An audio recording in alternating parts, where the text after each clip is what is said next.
Hey, what's up? Welcome back, everybody. In this video today, I'm going to explain what a kardex is, how to read one, and then I'm going to go through the kardex on my Porsche 356 Roadster so that we can tell how original it actually is.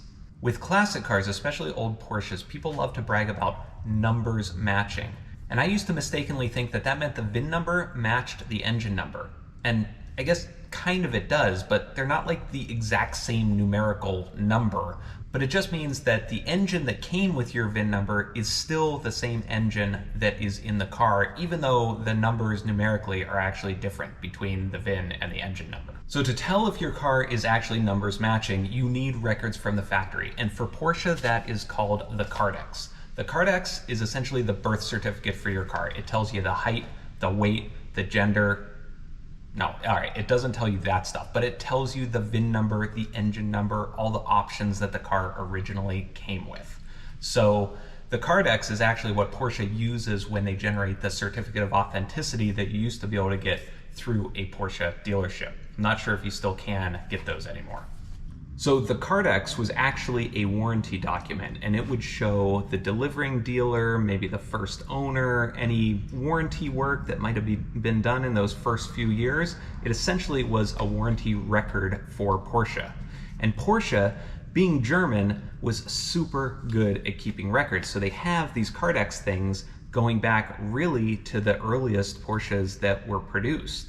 All right, so you're probably wondering now, how do you get your hands on a kardex if you don't have one? And it has gotten really difficult in recent years. But if you go on the internet and do some searches on the forums, you will find that there are still a few individuals with connections at the factory that can get you a kardex for a fee.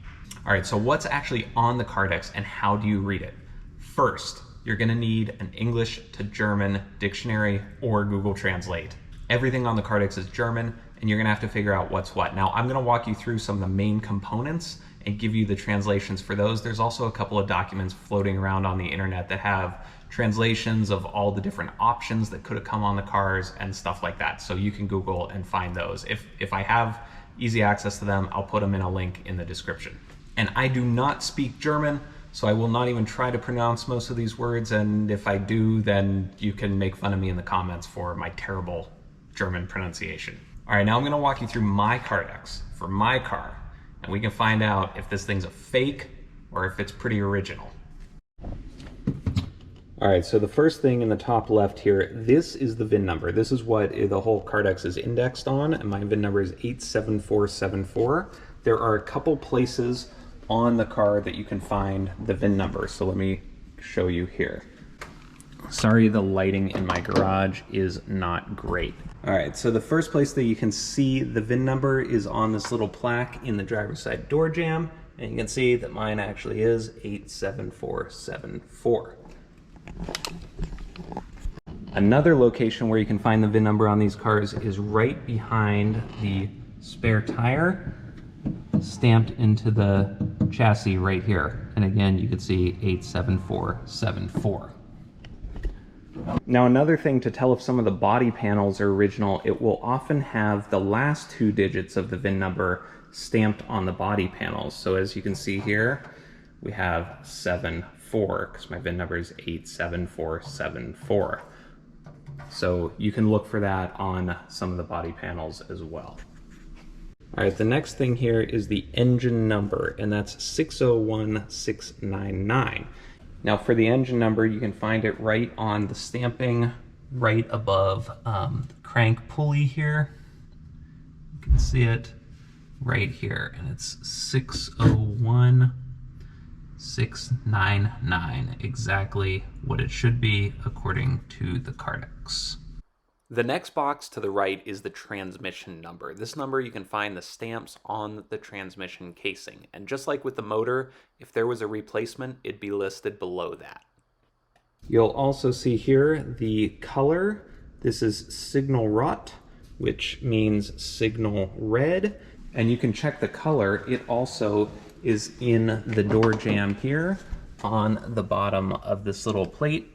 And this one says 6011. If you look that up on the internet, it does say signal red. Below the color is something that I thought was really cool and raised the hairs on my arm a little bit when I checked it. This is the serial number for the customer service book. Mine says 61868, and I'm pretty lucky to still have this document. Which says Kunstel Hell Grau, which I had to look it up, and it says, basically translates to artificial light gray, which I think it means it's vinyl rather than leather, or kind of leatherette in light gray. And we can take a look at my seats here, which are clearly vinyl and in light gray. These next two boxes here are actually for special version on the left and options on the right. And mine says legal Sitze. I really am not pronouncing that anywhere close, I'm sure. And that basically translates to reclining seats. So let's check out the car. Right down here, this little knob. Let me show you, they do recline.